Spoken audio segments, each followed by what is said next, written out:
중국의 홈 어드밴티지와 거친 플레이 등이 걱정을 모았던 아시안게임 남자축구. 하지만 거친 플레이도 실력이 조금은 뒷받침돼야 할 수 있는 것인데 절대적인 실력차가 나면 뭐다? 그것도 못한다. 한국이 완승을 거둔 중국과의 아시안게임 8강전 후토크 해보겠습니다. 자, 경기 내용부터 간단하게 돌아보죠. 자, 1일 중국 저장성의 황룽 스포츠센터 경기장에서 열린 경기였습니다. 항저우 아시안게임 남자축구 8강전 대한민국이 개최국 중국에 2대 0으로 승리를 했습니다. 이제 4일, 3일 뒤에 준결승이 열리는데요. 이 경기 상대는 우즈베키스탄으로 결정이 되어 있습니다. 자, 한국은 4-2-3-1 전형으로 나왔습니다. 한국은 이번 대회에 누가 주전이고 누가 비주전인지, 누가 벤치로 가고 누가 선발 라인에 들어올지 예상을 할 수 없는 팀이죠. 이번 경기도 앞선 16강전과는 멤버가 많이 바뀌어 있었습니다. 자, 조영욱이 시전방에 뛰었고요. 이선에 송민규, 고영준, 안재준 이렇게 구성이 됐습니다. 수비형 미드필더 홍현석과 백승호가 뛰었고요. 포백은 박규현, 이한범, 박진석, 황재현으로 구성이 됐습니다. 골키퍼는 주전 골키퍼인 이광현이었고요.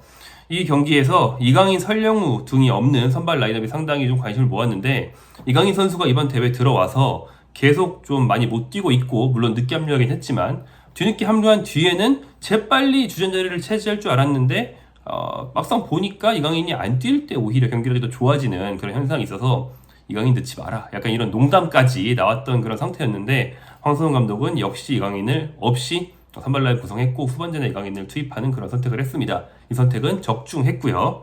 자, 한국이 선제골을 넣었는데 선제골은 프리킥이었습니다. 전반 19분 홍현석이 페널티 지역 바로 바깥에서 얻은 프리킥, 약간 오른쪽으로 치우쳐 있었기 때문에 왼발 키커가 차기에 딱 적합한 그 프리킥을 맡아서 찼습니다. 이것이 절묘하게 중국 수비벽 위를 넘겨서 골대의 사각지역으로 꽂혔고요. 골키퍼가 손을 뻗어봤지만 막을 수 없는 그런 슛이었습니다. 중국이 상당히 경계를 많이 해서 수비벽을 좀 많이 세웠고 밑으로 깔아찰 것까지 대비를 했는지 그 수비벽 뒤로 누운 선수까지 한 명 배치를 했거든요. 이거는 보통 차는 쪽에서 골키퍼가 시야 가리라고 그렇게 하는 건데 본인들이 하더라고요. 하지만 이것조차 먹히지 않았다. 마치 그 유럽에서 한때 메시가 프리킥 엄청 몰아놓을 때 메시 경기하는 팀들이 모든 구멍을 다 막으려고 좀 특별한 메시 전담 벽 형태를 세운 적이 있었는데 좀 그런 느낌이 들었어요. 하지만 홍현석이 그냥 넘겨서 구석으로 찍으면 그만인데 뭐하러 밑으로 깔아차? 약간 이런 느낌으로 꽂아버렸습니다. 선제골이 쉽게 터졌고요. 한국의 추가골은 전반 35분 나왔습니다. 조영욱 선수가 오른쪽 측면으로 빠지면서 상대 수비를 제치고 땅볼 크로스를 줬는데 이게 수비 3명을 통과하고 골키퍼가 쳐낼 수도 있었지만 잘 못 쳐낸 공이 골키퍼 손을 맞고 스치면서 뒤로 흘렀죠. 그래서 이 공을 송민규가 넣었다기보다는 송민규 발에 맞고 들어갔어요. 송민규가 추가골을 넣습니다. 중국 수비의 삽질이 상당히 눈에 띄는 그런 중국 입장에서 변명의 여지가 없는 그런 골이었고요. 이렇게 일찌감치 앞서간 한국, 후반전에 이강인, 정우영 등의 거의 주전급인 멤버들을 투입하면서 체력도 안배하고 경기 감각도 다들 살리고 그러면서 안전하게 시간을 잘 보냈고 결국 2대0 승리를 잘 지켜냅니다. 중국의 공격에 한국이 엄청나게 위협을 받은 장면 기억이 안 나요. 그 정도로 한국이 압도적이었다. 경기 막판 후반 추가 시간에 이강인이 직접 프리킥을 찼는데 골키퍼 정면으로 향해서 약간 아쉬움을 남겼습니다. 자, 한국의 압도적인 경기력 속에서 송민규까지 터지면서 이제 한국은 진짜로 누가 다음 경기 나올지 알 수 없는 팀이 되었다는 게 큰 소득입니다. 송민규 선수는 이 경기 전까지는 선발로 뛴 적이 없었죠. 중국으로 떠날 당시에는 가벼운 부상을 안고 있었던 송민규 선수. 그래서 1, 2차전은 결장을 했고요. 조별리그 바레인전 그리고 16강 키르기스스탄전에는 교체로 출장하는 데 그쳤습니다. 하지만 지난번 경기들에서 교체로 들어오면서 출장 시간을 늘려나가는 과정에서 경기력이 괜찮다는 걸 보여줬어요. 또한 송민규만이 할 수 있는 플레이, 좀 파워를 살린 그런 묵직한 돌파와 강력한 슛 등이 있다는 것을 증명을 해내면서 앞으로 언제든 선발로 쓰일 수 있다는 그런 가능성을 심어줬는데 그게 이번 중국전에서 현실화가 되었습니다. 그리고 송민규가 왼쪽 윙어로 나와서 보여준 플레이, 골 외에도 좋은 플레이가 몇 번 있었습니다. 물론 좋은 크로스를 놓친, 아마 조영욱이 그것도 올려줬던 것 같은데 놓친 상황도 있었지만 전반적으로 측면에서 묵직한 플레이를 해주면서 압박, 팀플레이, 공격 전개, 골을 노리는 움직임, 이런 다양한 방면에서 괜찮은 몸놀이를 많이 보여줬습니다. 전반 32분 위협적인 가마 차이가 있었고요. 후반 12분 정확한 헤딩 슈팅도 있었습니다. 송민규가 들어오면서 이선은 완전체가 되었습니다. 기존에 많이 뛰어왔던 정우영, 엄원상, 그리고 중앙에 고영준, 또 측면으로 뛰고 최전방도 뛸 수 있는 안재준 등이 있고요. 물론 이강인도 있습니다. 이렇게 더블 스쿼드가 완전히 갖춰진 그런 2선 조합이 되면서 뭐 완벽해졌죠. 송민규와 안재준의 좌우 조합이 중국전에 나왔는데 이건 뭐 황선홍 감독의 머릿속에 들어갔다 나온 건 아닙니다만 제 짐작은 이렇습니다. 중국은 뭐 우리가 많이 경기했던 것처럼 좀 거친 플레이를 많이 하는 그런 팀으로서 상당히 그 점이 좀 우리가 조심해야 할 부분이었습니다. 그래서 작고 기술적인 선수를 넣었을 때 중국 수비진이 힘으로 밀어붙이고 거칠게 막 몸으로 막 어깨 싸움하고 몸통 박치기 하고 이럴 때 한국이 플레이가 말릴 수 있었습니다. 그런데 송민기와 안재준은 각각 소속팀에서 최전방 스트라이커까지 소화할 수 있고 윙어 중에서는 뭐 아주 최고 수준의 아시아 윙어 중에서는 최고 수준의 파워를 가진 그런 선수들입니다. 그래서 밀어도 안 밀리죠. 그래서 오히려 힘싸움에서 측면에서 먹고 들어가겠다라는 의도가 있었던 게 아닌가 생각이 들고요. 실제로 뭐 송민규뿐 아니라 오른쪽에 안재준 선수 역시 힘으로 상대를 밀어붙이면서 좋은 플레이를 해주는 장면들 눈에 띄었습니다. 반면 중앙은 조금 더 사이즈가 작더라도 간결한 선수들로 구성을 했죠. 조영욱 선수, 좌우 윙어들이 측면 돌파보다는 이제 득점 가담을 잘하고 파워가 있는 선수들인 만큼 오히려 조영욱이 스트라이커 자리에서 측면으로 빠집니다. 이렇게 하면서 상대를 교란할 수 있고요. 고영준 같은 경우에는 이번 대회를 통해서 많이들 보셨죠? 뭐 K리그 보시는 분들 당연히 익숙하실 거고요. 굉장히 사이즈가 작지만 볼 처리를 간결하게 하고 실수가 좀 적은 스타일입니다. 그래서 볼 키핑을 길게 가져가면서 상대 선수들을 끌어당겨서 오히려 변수를 창출하는 이강인과 다른 스타일이죠. 이 경기에서는 간결한 고영준의 스타일이 더 어울릴 수 있었다. 그래서 중앙 공미인 고영준이 간결하게 전개를 하고 좌우 측면에는 파워에서 안 밀린 선수를 두고 스트라이커 조영욱이 침투를 하는 이런 조합이 중국 상대로 딱 맞춤형 좋은 조합이었지 않았나 생각이 듭니다. 이 선수들이 전방 압박도 역시 굉장히 좋기 때문에 중국이 한국에 선제 실점하고 나서 흔들릴 때 그 수비진이 좀 공을 오래 끌면 재빨리 압박해서 득점 기회를 더 많이 창출하는 그런 모습까지도 볼 수 있었죠.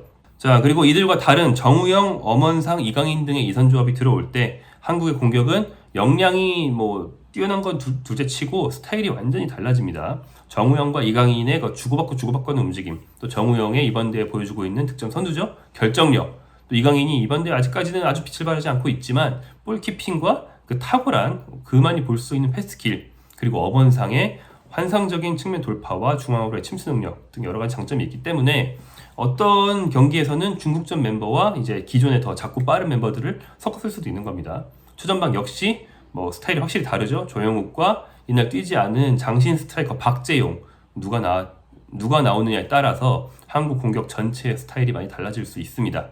뭐 제 개인적인 생각으로는 이강인이 나올 때는 조영욱보다는 박재용이 같이 나오면서 짝을 맞춰주는 게 좋지 않나. 왜냐면 이강인의 스루 패스를 조영욱이 받는다 보다는 이강인의 크로스를 박재용이 머리로 받거나 이제 우겨 넣는다. 이게 좀 더 위력적일 수 있을 것 같아요. 전 소속팀 마요르카에서 그렇게 많이 해왔기 때문에 개인적인 생각입니다. 여튼 어떤 조합이든 상대를 다운시키기에 충분한, 상대가 분석하기 굉장히 까다로운 그런 팀이 되었다. 한국이 굉장히 화려한 멤버들을 소집해서 간 보람이 있는 22명 전체가 굉장히 강한 그런 팀이 되었습니다.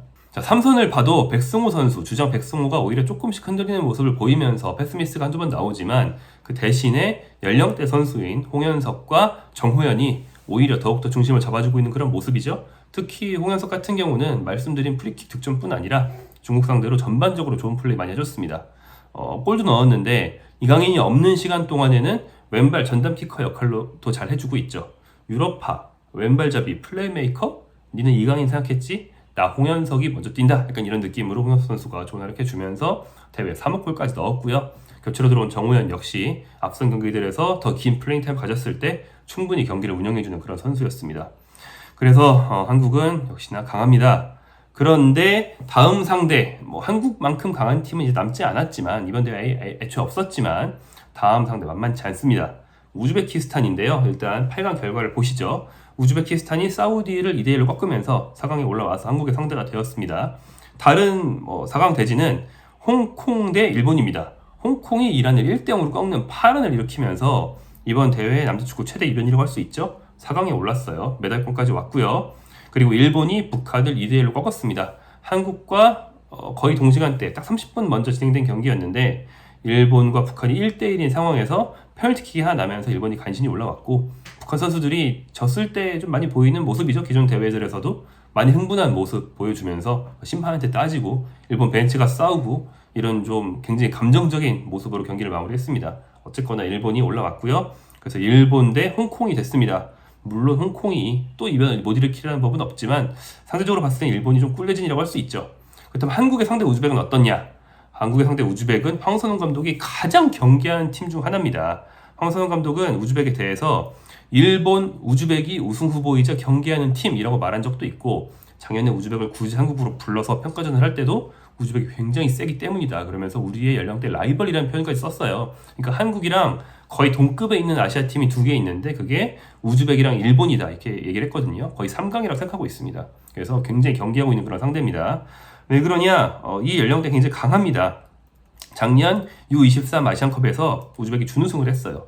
U23 아시안컵, 이미 많은 분들이 기억해서 지우셨겠지만 한국이 그 일본에 0대3 패배 당했다가 난리가 났던 바로 그대입니다. 그런데 바로 그 다음 경기에서 우즈벡이 일본을 잡았어요. 그래서 우즈벡 결승에 올랐고 결승전에서 사우디에 지긴 했습니다만, 아무튼 한국을 잡은 일본을 우즈벡이 잡았다, 이것만 봐도 상당히 강하다는 걸 알 수 있고요. 또한 그 뒤에 올해 열린 U23 아시안컵 예선에서 같은 조에 이란이 있었는데 전승 통과를 했어요. 여기서도 우즈벡의 저력을 볼 수 있습니다. 이번 연령대가 상당히 강하고요. 감독 카파제가 상당히 익숙한 사람입니다. 카파제 이름 많이 들어보시지 않았나요? 2011년인가에 인천 유나이티드에서 1년 뛰었던 K리거 출신입니다. 당시에 그 제파로프의 뒤를 이어서 우즈벡 선수들이 우르르 들어왔을 때인데 그중 한 명이었죠. 그리고 여담이지만 홍콩 대표팀 감독은 안데르센입니다. 북한과 인천 유나이티드 감독을 했던 고 안데르센이 지금 홍콩을 맡고 있거든요. 어째 인천이 이번 아시안 게임 멤버들을 각국에 상당히 많이 배출하고 있는, 역시나 아시아로 뻗어나가는 인천이라는 걸 보여주는 그런 대회가 되고 있고요.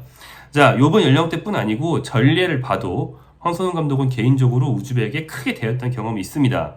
히로시마 아시안 게임, 제 기억에도 제 어린 시절이었기 때문에 상당히 깊게 남아있는 아시안 게임인데, 황선홍 감독이 선수로 뛰었던 94년도 히로시마 아시안 게임 때 황선홍 감독이 펄펄 날았어요. 당시 한국의 주전 스트라이커로서 조별리그에서 한 경기 8골 이런 거 넣고 대회 총 11골을 넣었거든요. 그 중에 8강에서 개최국 일본을 만나서 황선홍의 2골, 고 유상철의 1골로 3대2 승리, 한일전 승리를 거두면서 4강에 올랐습니다. 근데 4강에서 우즈벡을 만났는데 0대1로 졌어요. 그러면서 우즈벡이 당시 우승을 차지한 바 있거든요. 이때부터 황선홍 감독의 머릿속에는, 머릿속이 아니죠, 세포 구석구석에 우즈벡은 무섭다라는 게 아주 깊게 뿌리박히지 않았을까 짐작이 됩니다. 우즈벡의 경기해야 될 선수가 누군지 한번 소개해 드리려고 득점 순위를 봤는데 3골 넣은 선수가 없어요. 이렇게 경기를 쭉 해오면서 이런 팀이 오히려 분석하기 힘듭니다. 하지만 오히려 그럼에도 불구하고 황선홍 감독은 예전부터 경기에 왔고 시간이 좀 많았으니만큼 일본과 우즈벡의 주요 선수들은 이미 분석을 해두지 않았을까, 이렇게 좀 기대를 해볼 수 있고요. 그런 올해부터부터 경기에 왔다는 건 그만큼 상대하는 방법, 승부하는 방법도 오래 고민했다는 거 아니겠어요? 그 고민의 결실이 4강전에서 좋은 경기력, 최선의 조합으로 나오기를 기대해 봅니다. 카파제, 작년에 한국에 왔다 가긴 했지만 이런 대회에서는 오랜만에 한국을 만나는데 좋은 승부 끝에 한국이 결승에 오르는 그런 경기 기대해 보겠습니다. 저희 볼리는 4강전에서는 이제 후토크만 하는 게 아니고 입중계로 여러분을 만나뵐 예정입니다.